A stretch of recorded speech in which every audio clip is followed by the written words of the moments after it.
I bet you've never heard of the legendary oasis of Zerzura. This ancient city is said to be hidden somewhere deep in the Sahara Desert, and its discovery could mean unimaginable riches and untold secrets. According to an anonymous 15th century Arabic guide, the key to unlocking the city lies in the beak of a bird carved on the city gate. Zerzura might not be as popular as Machu Picchu or the pyramids, but that just makes it more mysterious. Legend has it that Zerzura is built around this big oasis somewhere in the desert west of the Nile. Apparently, it's made out of white stone and has all these luxurious houses and gold decorations. The story goes that a scribe wrote down the account of a traveler who stumbled upon Zerzura while looking for his lost camel. At one point in his journey, the man got caught up in a sandstorm, where he got separated from the rest of his group. The traveler kept wandering in the desert for days, and then, out of nowhere, two men showed up and guided him to the city of Zerzura. The traveler described this city as an oasis filled with little birds and made out of pure white stonework. The city is also said to be guarded by giants. In 1835, an English Egyptologist named John Gardner Wilkinson mentioned the city in one of his books. He spoke to a man from Egypt who found the city by accident after days of wandering through the desert.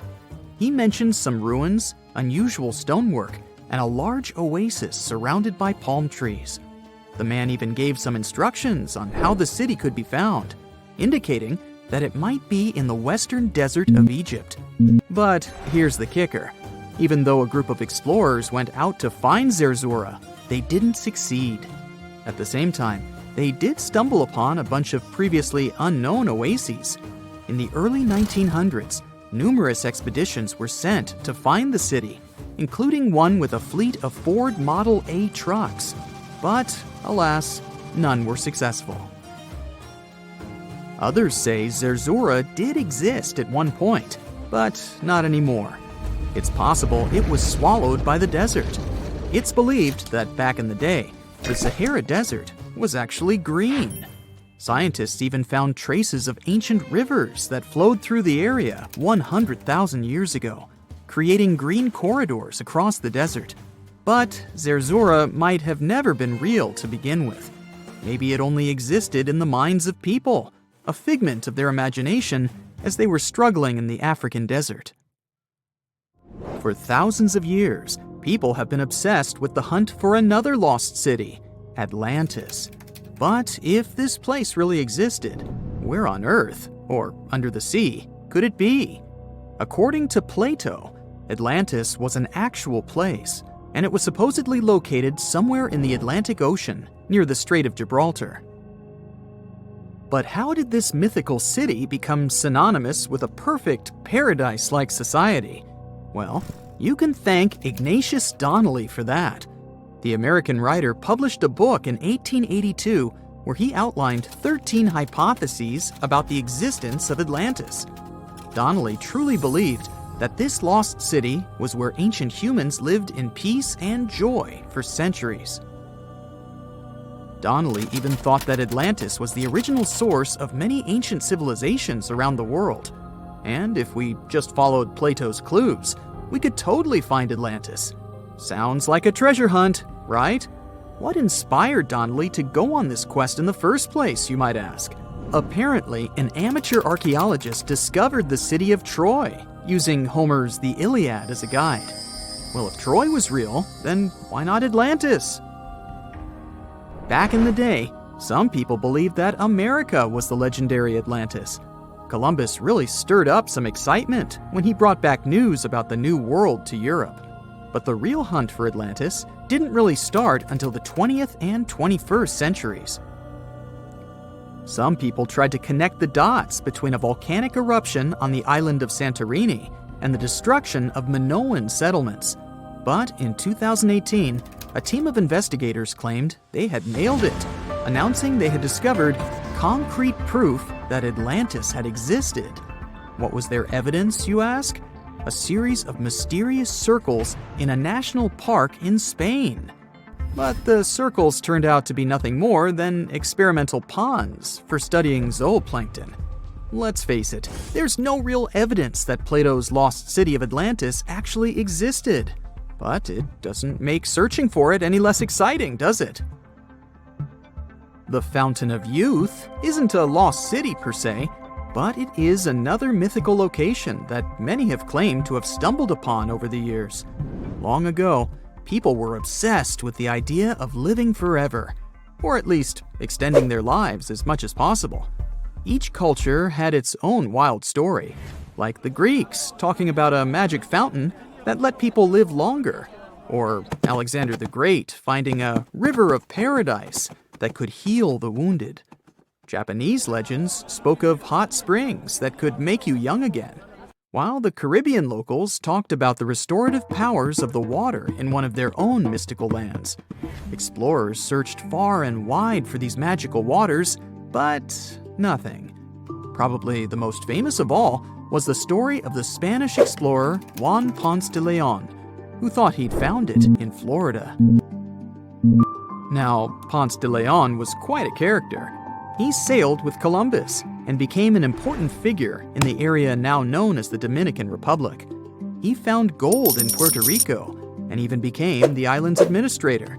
But when the ruler of Spain decided to replace him in his duties, he got upset and decided to explore Florida, looking for gold and the elusive Fountain of Youth.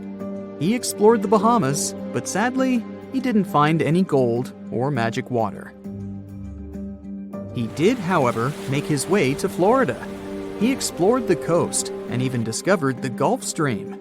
Unfortunately, his last expedition didn't go well, and he was wounded. But the legend of him searching for the Fountain of Youth lived on.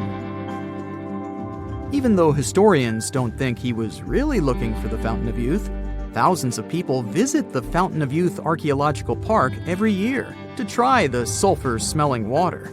It's the oldest attraction in Florida, which has been around since the 17th century. Some say the water has unusual properties, but I'll leave that up to you to decide after you visit this place.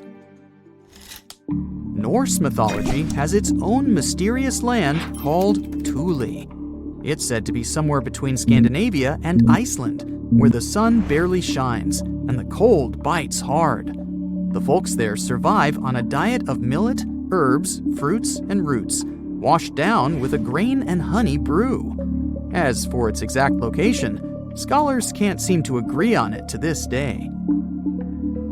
The legendary ancient Greek explorer Pytheas was said to be the first to stumble upon Thule during his quest for tin mines. He sailed his way up north, passing by Scotland, and after 6 long days of sailing, he reached Thule. The people there, according to Pytheas, were quite primitive, but that's no surprise since they were just simple farmers living off the land. They showed Pytheas where the sun set on the shortest day of the year. They also told him that in winter, the sun never rose at all, and in summer, there was no night. For many years, historians have been debating the true identity of this mythical land of Thule. Some say it's Iceland, while others claim it's Norway. A little bit of progress has been made recently with the help of a team of researchers. If their findings are correct, Thule might be the elusive island of Smola. That's farther south than any of the Norwegian islands that were on the list of contenders. It may be too soon to celebrate, but it does look like Thule has finally been found. We've all heard of the Sahara. Sure you have. It's the largest hot desert on the planet. A sea of sand covering an area larger than the contiguous United States. But have you ever wondered what lies beneath the sand dunes? To answer this question, we must travel deep into the past of our blue planet. Up until some 6,000 years ago, the Sahara was grassland. Humans were around at this time, not me, spreading agriculture around the planet. In the north of Africa, the color green dominated. Plenty of rainfall meant that there were lakes, rivers, pastures, and even forests. A completely different image of the Sahara from the barren landscape of today. But then, the climate started to shift. The region became parched, and the vegetation started disappearing. The wind did the rest. It took away the fine sediment after there were no plant roots to hold the ground together. Give it a couple thousands of years and you get a familiar image of the Sahara: sand and rocks stretching as far as the eye can see. But when it comes to volume, only a quarter of the Sahara is actually sand. The yellow sands of the Sahara are just one part of the story. The desert has many other features, such as gravel plains, salt flats, and plateaus. Makes you think if we understand the word desert correctly. For people who study such terrains, geologists, there is only one condition for defining a desert: precipitation. If an area gets little or no rain, then it's considered a desert. The Sahara certainly fits the bill. Its average annual rainfall is just 3 inches. Compare that to the nearly 45 inches a year in New York. When we look at precipitation, this sandy desert is only the third largest in the world. Number 1 and 2 are Antarctica and the Arctic. They are larger than the Sahara by millions of square miles. It sounds odd, but there is more than one type of desert. The first two are polar deserts, while the Sahara is a subtropical desert. But the difference in air temperature are staggering. In Antarctica's interior, temperatures plummet to minus 76 degrees Fahrenheit. Compare that to the highest temperature on record in the Sahara of 136 degrees Fahrenheit. But this desert has a cool side. At night, the temperature is roughly the same as the average yearly temperature in Denmark. This hot and cold roller coaster makes it hard to choose the right outfit when venturing into the Sahara. And what about the sand? How deep is it actually? The depth varies between 70 and 140 feet. That's not too deep. If you put the Statue of Liberty in a tall dune, half of it would still stick out of the sand. Its vast amounts in the Sahara were created by aeolian processes. That's Greek for wind. Over time, it blows and shapes the surface of the earth. In dry areas with sparse vegetation, winds erode the ground much faster. That's what happened in North Africa. Under all that sand is the bedrock and cracked clay. If you started digging, you would find the same everywhere on the planet, with one important difference. There is some type of soil covering the bedrock. This is not the case in the Sahara. Because of the arid climate and a lack of vegetation, sand covers the ground below. Over the course of thousands of years, a lot of interesting finds ended up in the desert sand. For example, there are petrified tree trunks. These are essentially preserved prehistoric trees. They date back to the time when the region was lush green. In some places, the trees of this fossilized forest are at least 65 feet tall. The wood is so well preserved that you can still see the texture and knots. There are even fossilized pine cones. In 1992, scientists found glass fragments in eastern Sahara. These canary yellow glass shards were scattered across hundreds of miles. They didn't belong to an ancient civilization, although ancient Egyptians used them to make jewelry. In fact, the breastplate of King Tut had a beautiful scarab beetle centerpiece made from this desert glass. For a long time, scientists were puzzled about the true origins of these fragments. They finally concluded that the glass was around 29 million years old. It is an impact tape. If that sounds like it has something to do with the word impact, you are correct. These rocks are formed when a meteorite hits the surface of the Earth. This generates a lot of heat. Scientists estimate that the temperature needed to melt this mineral was close to 3,000 degrees Fahrenheit. Apart from the regular fine-grained sand, we also have melted sand in the Sahara. But the desert conceals other unlikely artifacts. Shark teeth are a common find in Morocco, which sits in the western part of the Sahara. What are the fossilized teeth of these marine predators doing in the middle of the desert? This part of the world looked entirely different millions of years ago. There was a sea cutting right through what is now a desert. The Trans-Saharan Seaway ran the length of present-day Algeria and Mali. It was around 165 feet deep. That was enough for all sorts of aquatic animals to inhabit it. Large catfish, sea snakes, and of course sharks lived in the area. British archaeologists even unearthed a turtle shell in Mali in the 1980s. For centuries, there was even an entire city hidden under the desert.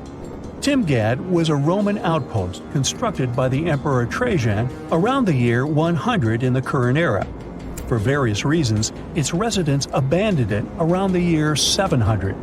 The sands of the Sahara soon engulfed the city.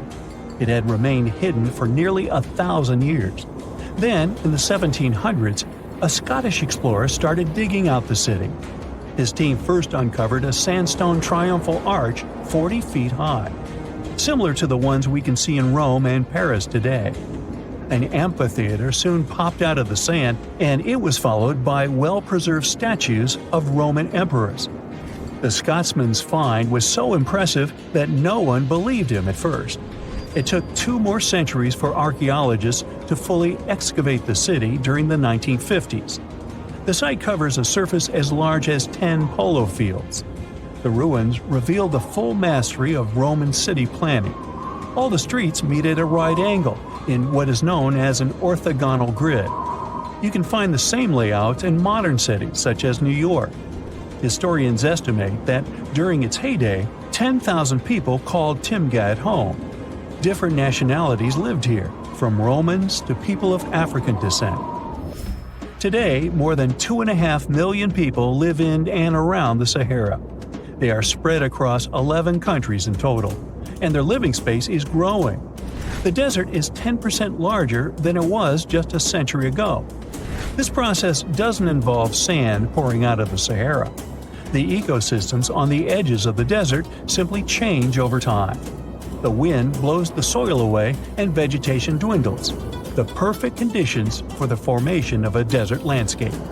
These changes are happening in the Sahel, a region south of the Sahara Desert. That's why the African countries have recently come together for a project called the Great Green Wall. The primary goal is to stop the desertification of the Sahel and hold back the sands of the Sahara. Their plan is ambitious and involves planting a wall of trees from the west to the east of the African continent. The proposed forest is not only going to be long, but wide as well. The Sahara and the Sahel share a historic bond. Since antiquity, camel caravans have been making the journey from Africa's Mediterranean coast in the north to the savannas in the south. The golden age of this trade kicked off in the 9th century. The perilous journey took several months to complete. The route was 2.5 times longer than the length of the Grand Canyon. Explorers still find evidence of these ancient caravans hidden away under the sands of the Sahara. You're flying over the Sahara Desert in a small, light aircraft when you spot something truly weird. It seems to belong to a very different part of the world, the ocean. But what ocean can be huge enough for this monstrous sea star to dwell there? You descend and realize that it's not a sea star. It's a towering dune with a pretty unique shape, and it's not alone. From afar, these magnificent sand structures look a bit like pyramids. They have pointed tops and radiating arms.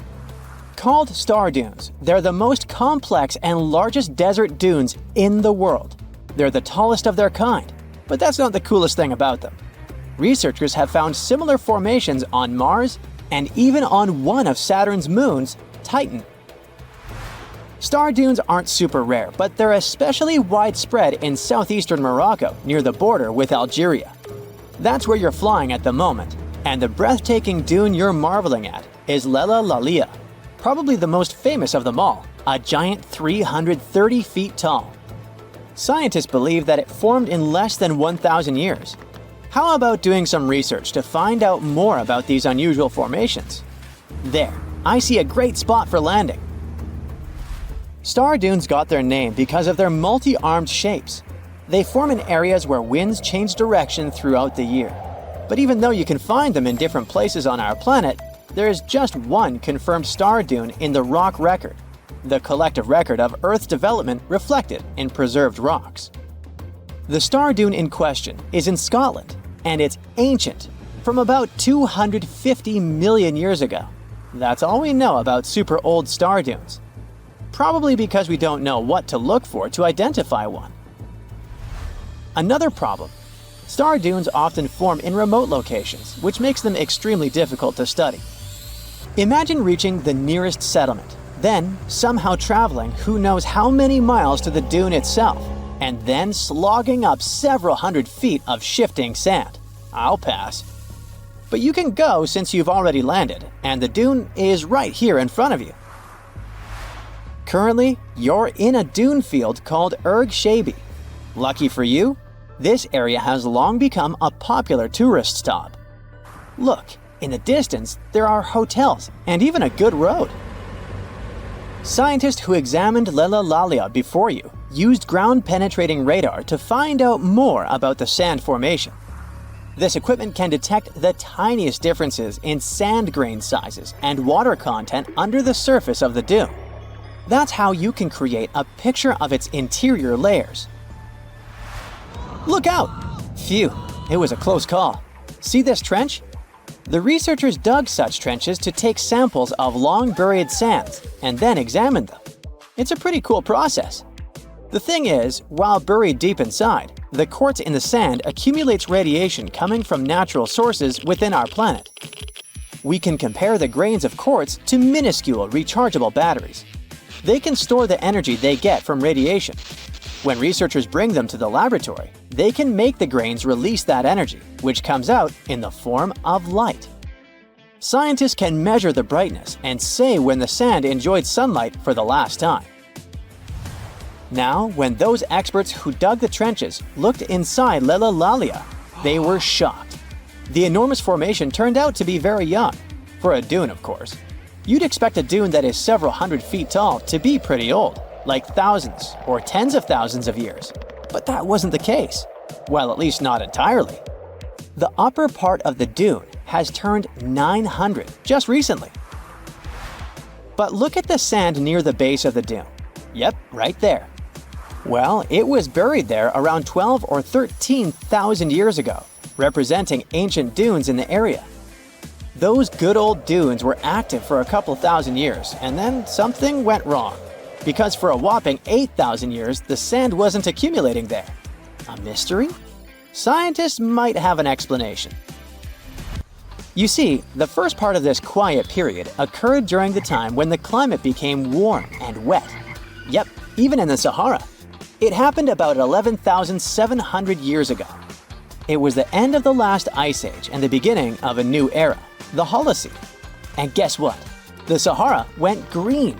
It started blooming like your local botanic garden. Plants started popping up all over the place, stabilizing the sand.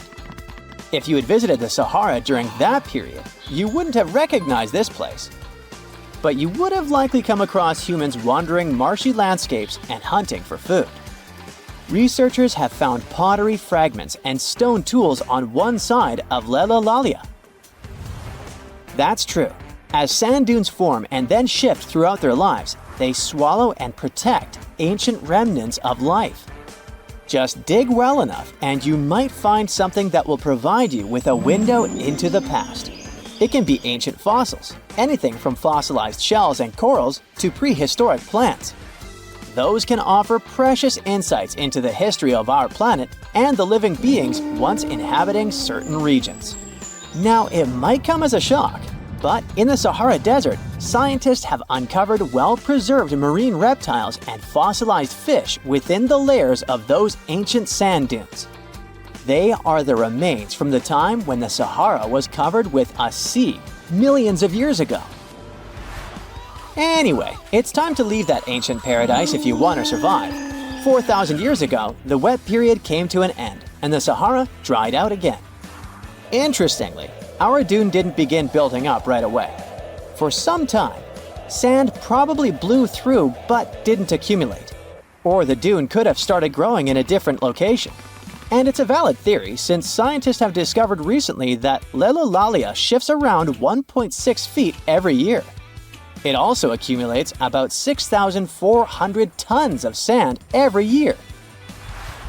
Now, if you've been inspired by your dune trip and are now eager to explore more of them, I've got some unpleasant news for you. Unfortunately, Although there might be star dunes locked in sandstones around the globe, they're super tricky to detect.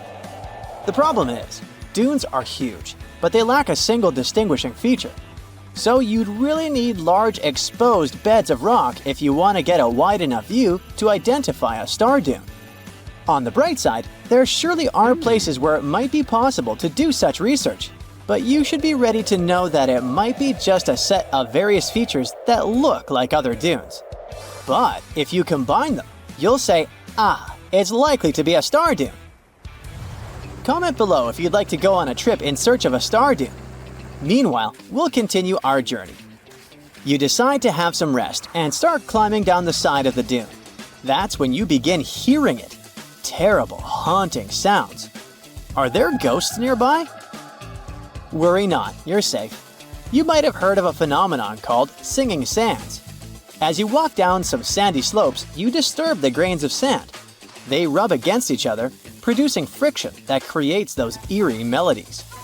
With each step, the sand beneath your feet comes alive in a ghostly choir of whistles and whispers. The sounds range from low hums to loud, high-pitched wails, as if an otherworldly symphony is echoing through the dunes.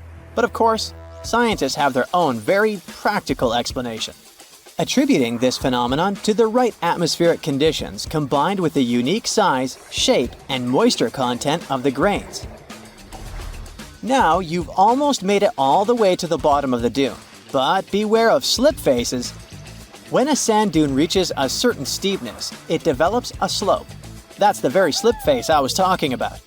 This slope is usually on the leeward side of the dune and sheltered from the prevailing wind.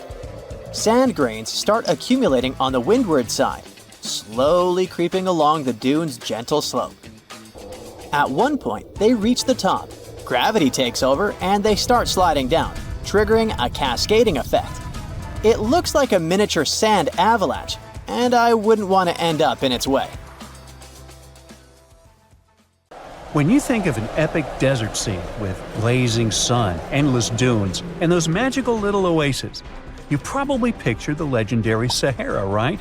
But what if I tell you that 11,000 years ago, this vast expanse of hot sand looked totally different than it does today? Yeah, I don't know, I wasn't around then. But I'm told that back then, what we now call a desert was a lush paradise, brimming with lakes, rivers, grassy plains, and even woodsy forests. So, where did all this water go? There are many stories about the distant past of our planet when deserts were covered with jungles and forests. And then something happened, like changing climates or colossal earthquakes, and it all turned green lands into dunes. But how about a theory that Sahara became a desert because of humans and goats? The Sahara has seen its fair share of wet and dry drama throughout the ages, mostly thanks to little shifts in Earth's orbital tilt, causing variations in how much solar radiation hits the atmosphere. There were even times called the African humid periods, when the rain would pour in and transform the dry landscape into a bright green haven. But between 8,000 and 4,500 years ago, something really funky happened to this region. Certain areas went from humid to dry way too fast to explain it by just orbital changes. In the blink of an eye, the lush Sahara turned into the Sahara we know today. Now, if you ask scientists why it happened, they will tell you, oh, it's just poor parameterization of the data. Bet you didn't get it, did you? What? Well, right, let me translate it from scientific to common human. It means they really don't know the answer themselves, and they got a bunch of missing puzzle pieces. But as scientists sifted through ancient dirt and pollen samples, they spotted a quirky trend. Wherever there were pastoralists, also known as humans with their domesticated animals, the plant life seemed to shift. It was as if every time humans and their furry friends meandered through the greenery, they turned it into scrub and desert right behind them. Oops. Yep, chances are that by overgrazing, humans were sapping moisture out of the atmosphere, since plants give off moisture, which helps make clouds and making things even sunnier, leading to a quicker end of the humid vibes. Plus, our ancestors may have been getting a little too cozy with fire for land management, further speeding up the desert takeover. Anyway, scientists are sure that this lush Sahara would have turned back into desert eventually, even if humans hadn't shown up, thanks to Earth's natural rhythms. So there's no need to pin this abrupt change solely on humans. It could simply be about nature getting feedback from vegetation and dust cycles. It's difficult to determine what caused these changes, as it's all interconnected. During the last humid period, the Sahara was filled with hunter-gatherers. As things got a little drier, they started herding animals for food. The weather pushed people to herd cattle. It's also possible that grazing sped up the landscape degradation. So, which came first, the chicken or the egg? Or in this case, the human or the cow? It's tough to tell with the evidence we have now. Now today, it's safe to say that water is no longer that big of a problem in the Sahara, even though it's a huge desert and the times of lush forests there are long gone. But technology's got us covered. For example, the Nubian Sandstone Aquifer System, the biggest underground water stash on the planet. It's nestled beneath the Sahara Desert's eastern edge and stretches across 4 northeastern African countries – Sudan, Chad, Libya, and Egypt, covering a whopping 770,000 square miles and holding around 36,000 square miles of groundwater. Just look at the pipes transported when it was being built. It's the world's largest irrigation project. No wonder it's feasible to thrive in the Sahara today. But imagine thriving in the Sahara Desert with just one water source. Sounds like a tough gig, right? But the ancient Garamantes did just that, surviving and even thriving for nearly 1,000 years without monsoons or rivers flowing to their desert paradise. These clever folks were the trendsetters of urban life in the sands, and even the Romans couldn't help but notice their genius. While many thought they were just desert-dwelling savages, the Garamantes were busy building an empire in one of the toughest climates on Earth. But how did they do that? Well, they got crafty and dug a whole bunch of underground tunnels to tap into a massive sandstone aquifer. They were literally squeezing every drop of life from under the dunes. But recently, research showed that the Garamantes weren't just hardworking, they were pretty lucky too. The Garamantes had an underground aquifer that brought water up to a hill where they built over 500 fogaras, which are irrigation systems, some stretching as long as 2.5 miles. It was like sipping water through a straw, which let them irrigate their crops for nearly a century, especially since even a little rain would help recharge the system. But eventually, due to rain insufficiency, the aquifer ran low, and reaching it again would have meant digging more tunnels and relying on more people. That's a tough problem, considering these people were in the middle of food and water shortages. Guess I don't need to tell you what happened to the Garamantes, do I?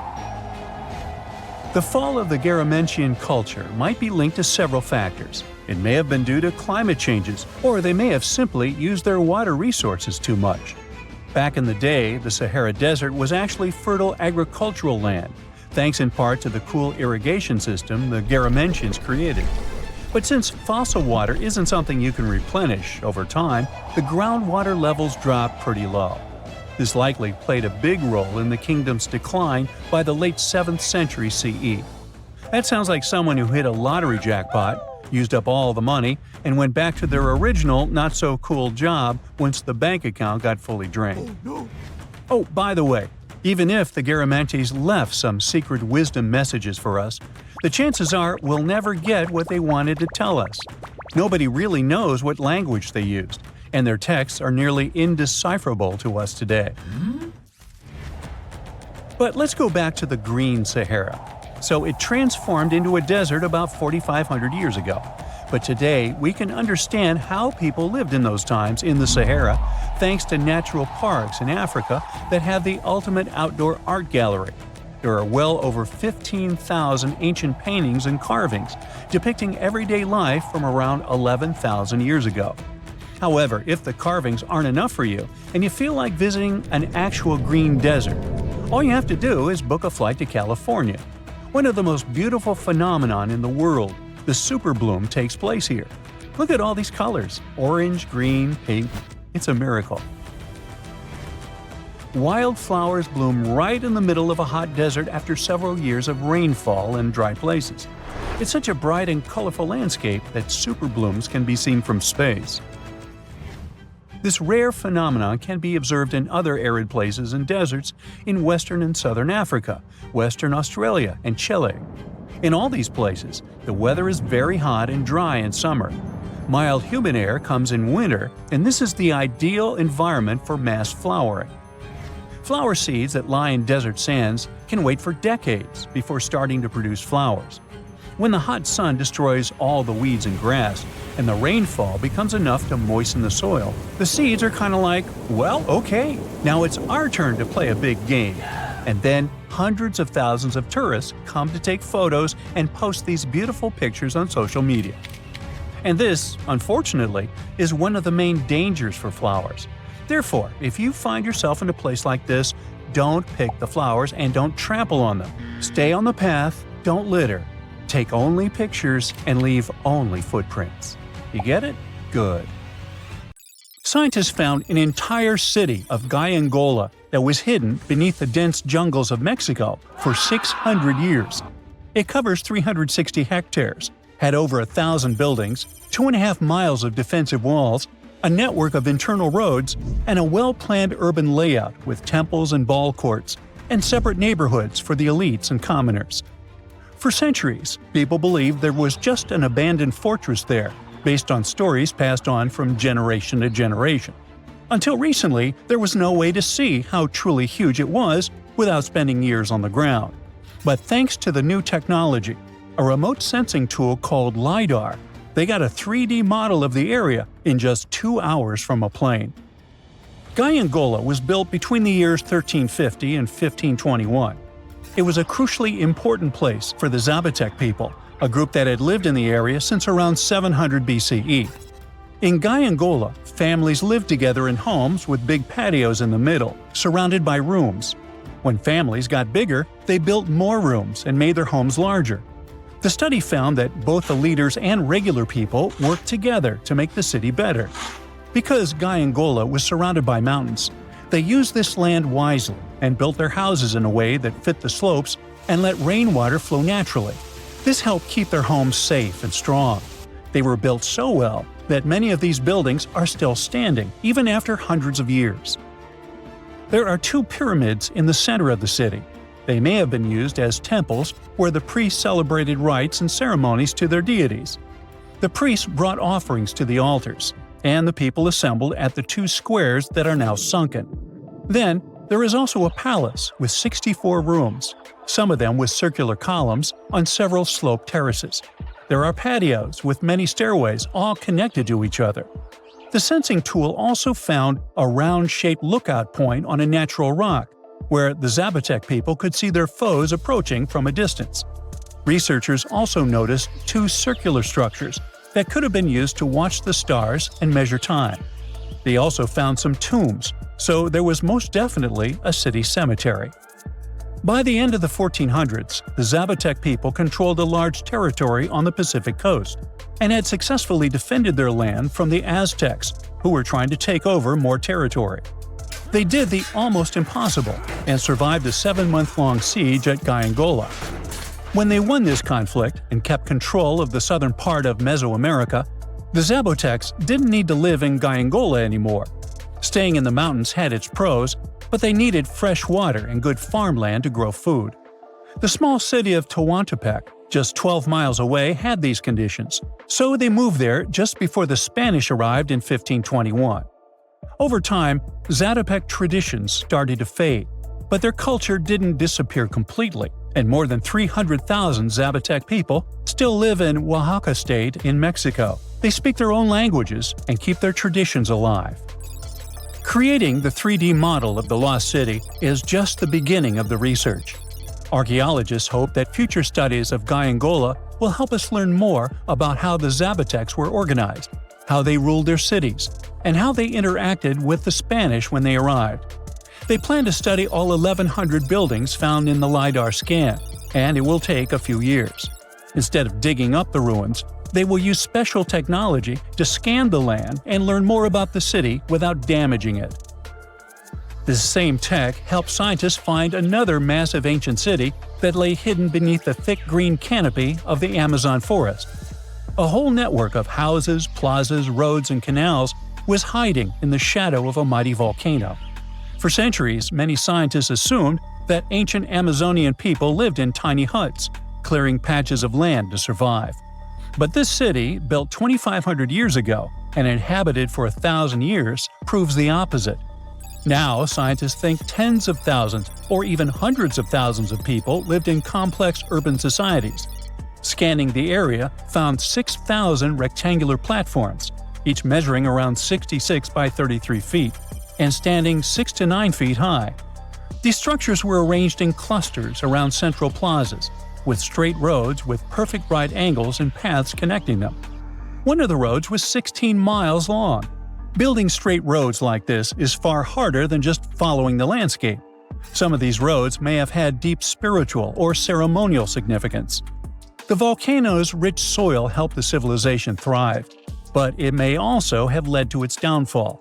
Researchers also found signs of threats to the cities, such as ditches that blocked entrances to the settlements. Maybe some people living nearby were trying to get in. The next step for the researchers will be studying the adjoining 116 square miles to know more about this large, complex society that could be bigger than the well-known Mayan societies in Mexico and Central America. Meanwhile, in 1963, a man in Turkey discovered an ancient city while renovating his own house. He knocked down a wall in his basement and found a mysterious room. He kept digging and saw a tunnel. It led to the Derinkuyu underground city. It's one of the deepest multi-level underground settlements in Cappadocia and in all of Turkey. The inhabitants lived on 8 levels and had access to cellars, storage areas, chapels, a school, a study room, and other structures. All floors were connected by an extensive network of tunnels. The underground city was probably built as a shelter. The construction is hiding at 279 feet deep, and you can't see it from the outside. The complex was large enough to shelter about 20,000 people with their livestock and food supplies. There was also a 180-foot ventilation shaft. Archaeologists believe that Phrygians first built the levels. The Romans used and enhanced the structure later. The golden time of Derinkuyu was during the Byzantine era. The next lost and found city appeared only in a few inscriptions and ancient texts, so no one could be sure it really existed. Scientists searched the majority of the coast of Egypt until one archaeologist and his team detected a colossal face looking at them from under the water. The ancient city of Thonis Heraklion was discovered completely submerged 4 miles off Alexandria's coast. In the ruins of the lost city, there were 64 ships, 700 anchors, and a treasure trove of gold coins. Archaeologists believe the 16-foot-tall statue and the temple remains are the most important findings discovered by the expedition. Back then, the city had ceremonies and celebrations that took place in the Temple of Ammon. The ruins and artifacts were made from granite and diorite, so they were in good condition even after having been in contact with water for centuries. They give people a glimpse into what life was like 2,300 years ago in one of the most important trade ports of the world. The city had a network of canals, sort of like an ancient Egyptian Venice. The canals linked many separate harbors and anchorages. Towers, temples, houses, and other structures were also linked by bridges. Thonis Heraklion was the country's main port for international trade and the collection of taxes. No one really knows how the city ended up submerged, but archaeologists connect it with natural causes. At the end of the 2nd century BCE, most probably after a flood, it got covered with water. Then Alexandria, the city founded by Alexander the Great, became more glorious than Heraklion. Before Alexandria's fame, Heraklion was the main port of entry to Egypt. So after the tragedy, many ships heading for Heraklion had to change their route and go to Alexandria. Heraklion lost its glory until its discovery in 2000.